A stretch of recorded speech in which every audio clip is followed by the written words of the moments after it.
One of the things, good percentage of first serves, I know with my match today, and yeah, a lot of focus. 2 days before Alexandra Eala was supposed to walk onto the red clay of the Caja Magica and face the world's #1 doubles player, she was standing on a red carpet in Madrid wearing a dress that had been designed in Manila, finished in 48 hours, and flown across the world by her uncle.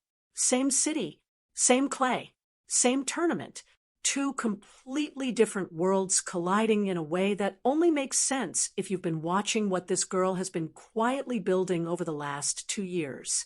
Because here's the thing that hits you when you sit with both images long enough. The 20-year-old who captioned her red carpet photos with pure, unfiltered gratitude, who collected 48,000 likes in under 2 days, is the same person who is now preparing to face a 6-time Grand Slam champion, who, the last time they played, won an entire set in roughly 24 minutes.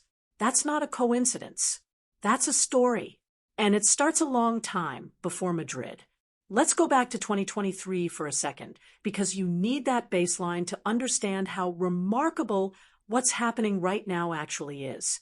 October, Monastir, Tunisia, Alexandra Eala versus Elise Mertens at the Jasmine Open. Alex is ranked somewhere around 200 in the world. She wins 9 of 32 second serve points. 9. The second set lasts 24 minutes and ends 6-0. A bagel. Clean. Mertens doesn't just beat her, she walks through her. And that scoreline, 7-5, 6-0, tells you everything about where Alex was at that moment. She competed in the first set, actually pushed it to a tiebreak situation, saved some match points in the 12th game before the door finally closed. But the second set, gone before it started. That match is the starting point. That's the floor. Now fast forward to April 2026. Alex is in Madrid, and she is not the same player. Not even close. But before we get into what she's become, you need to understand what she's walking into on April 24th, because Elise Mertens is not a player you can afford to misread. The WTA ranking gap, 44 versus 21, sounds manageable on paper. It is not manageable on paper. Mertens won the Australian Open doubles title in January with Zhang Shuai. She is the current world #1 in doubles. She has 6 Grand Slam titles across doubles and a career-high singles ranking of 12. She arrived in Madrid as the 19th seed with a 12-7 singles record in 2026 and a clay court career win rate sitting just under 63%, built on precision placement, and a return game that punishes any hesitation on second serve. She is not a player in decline. She is operating at a very specific, very dangerous kind of peak. And just days before this match, in Stuttgart, she built a 6-1, 2-0 lead over 7th seed Karolina Muchova before Muchova came storming back to win. That collapse matters. But so does the opening phase, because that's exactly the kind of lightning start Mertens is capable of, and it's exactly the kind of opening Alex cannot afford to hand her. So who exactly is the Alex that's showing up to this match? Start with April 22nd, 2 days before the Mertens match. Alex beats qualifier Anastasia Pavlyuchenkova 6-3, 6-3, clean, efficient. But the number that matters isn't the scoreline. It's 76. 76% of first serve points won. She saved 5 of 6 break points. She broke serve twice in each set. Now compare that to 2023, when she won 52% of first serve points against Mertens, who is literally one of the best returners on the WTA Tour right now. That 76% figure is the direct, documented answer to the question that Greg Rosetsky, Andrea Petkovic, and Martina Navratilova have all separately flagged as Alex's primary development challenge over the last 2 years. The serve. It was always the serve. And something happened to that serve over the winter. In the weeks before the 2026 season began, Alex hit practice sessions with Rafael Nadal at the Rafa Nadal Academy in Mallorca. She described what that felt like with no pretense, no performance, just honesty. I was really tired after the practice. She said, Rafa's intensity never goes away. And when somebody asked her specifically about clay, about Nadal's surface, the surface she's now trying to make her own, she didn't hedge. Anything I can take from Rafa, I'll take with pride. That's not a soundbite. That's a philosophy. She walked into the academy as a player who had work to do. She walked out carrying something from one of the greatest clay court competitors who ever lived. And now she's in Madrid, on clay, about to use everything she absorbed. But let's talk about the red carpet for a second, because it's not a sidebar. It's actually central to understanding who this person is. On April 21st, inside the Palacio de Cibeles in Madrid, the Laureus World Sports Awards gathered the greatest athletes alive in one room. Novak Djokovic, Aryna Sabalenka, Simone Biles, Eileen Gu, Nadia Comaneci receiving her Lifetime Achievement Award, and Alexandra Eala, 20 years old, standing in the middle of all of it wearing a Filipiniana, the traditional formal dress of the Philippines, designed by her uncle Red Eala in Manila, finished in 48 hours, and shipped across the world specifically for this night. She said afterward that she felt like a princess, and that she was so moved watching Nadia Comaneci's speech that she cried. That image, a 20-year-old Filipina athlete, first generation of her kind, at this level, standing in a room with the people she grew up watching, wearing her country's national dress, and feeling the full weight of that moment. That's not separate from the tennis. That is the tennis. That kind of rootedness, that kind of identity, that's where the mental fortitude comes from. And then 20 hours later, she's on the clay at the Caja Magica, beating her opponent and addressing the Madrid crowd in Spanish. The support she receives is something the Tennis Channel has openly commented on. They asked whether there's another women's player who gets this kind of support anywhere she plays in the world. GMA News tracked the dress story. ABS-CBN ran the clip of her celebrating with the Madrid crowd. 6 major Philippine media outlets had dedicated coverage published within 24 hours of her first round result.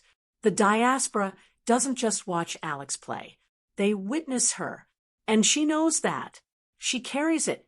Now, let's talk about what she's actually done since that 6-0 bagel in Monastir, because this is where people who haven't been following closely need to catch up. Alex has beaten Madison Keys when Keys was ranked number 5. She beat IGA Swiatek twice in the same tournament at Miami 2025, ranked number 2 at the time. She beat Coco Gauff at number 4. She beat Jasmine Paolini at number 8. For career victories over top 10 players, the player who lost a set in 24 minutes in Tunisia in 2023 has since accumulated more top 10 wins than most players manage in an entire career. ESPN said it plainly in March 2026. Opponents have had a full year of film on her. They know the wide lefty serve on big points. They know the backhand down the line in transition. They know she absorbs pace and flips defense into offense. They have all of it. She keeps winning anyway. And there's one voice that carries more weight in this specific conversation than any analyst or commentator. It belongs to IGA Swiatek. At Madrid 2025, these two played on this exact surface in this exact tournament. Alex took the first set 6-4. Swiatek recovered to win 4-6, 6-4, 6-2.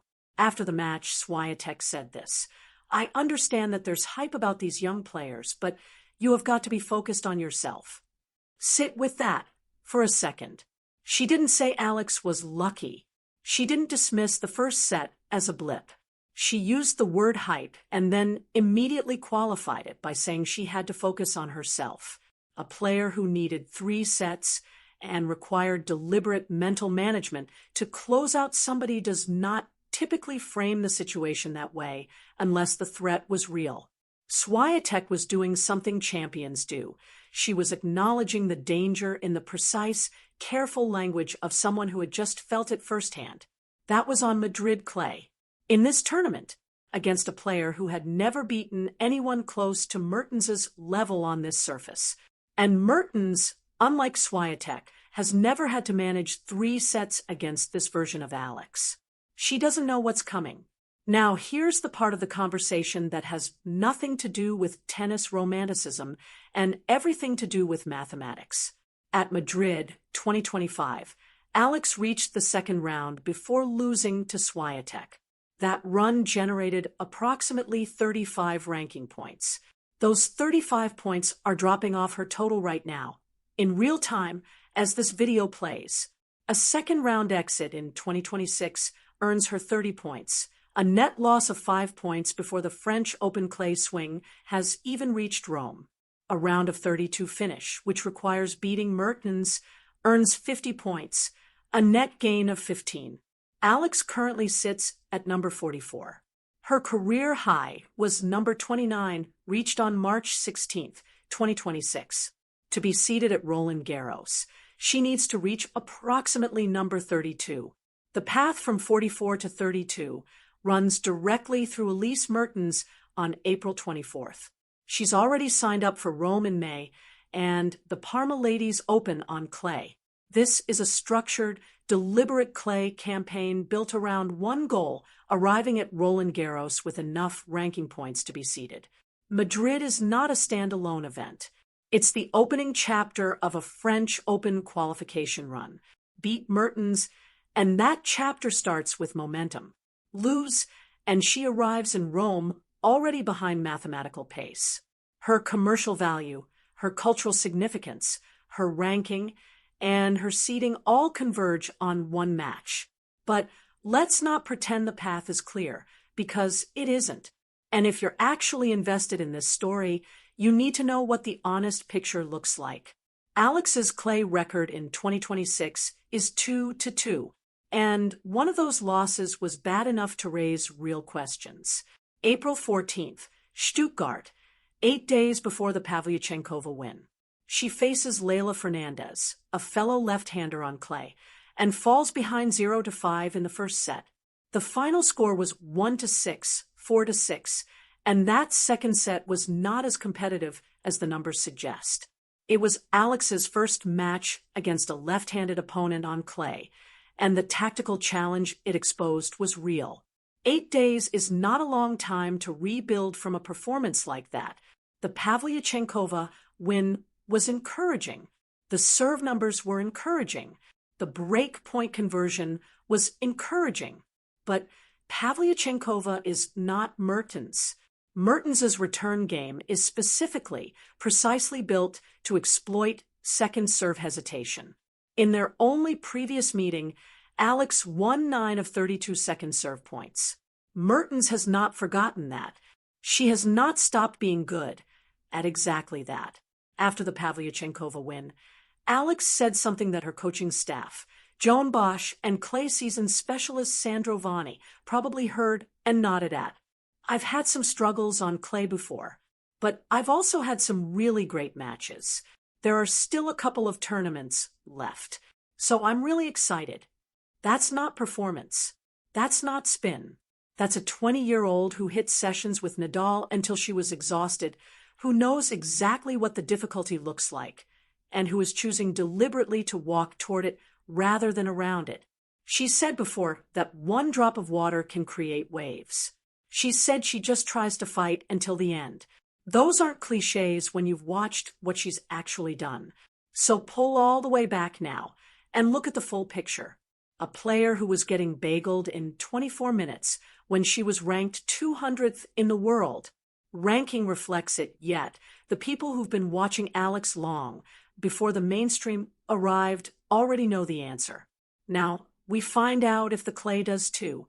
Who won 9 of 32 second serve points against this exact opponent in 2023, who arrived in Madrid in April 2026 having practiced under Rafael Nadal until she was physically exhausted, having beaten 4 top 10 players across 2 seasons, having won 76% of first serve points in her opening round win.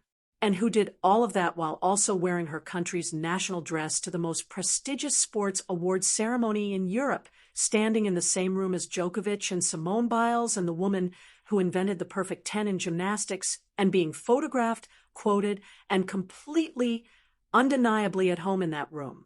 Swiatek needed 3 sets on this clay to contain her a year ago. The ranking mathematics demand she win this match just to avoid losing ground before Paris. And the opponent across the net is the woman who made her look like she didn't belong on a tennis court at all the last time they met. That's what makes April 24th worth watching.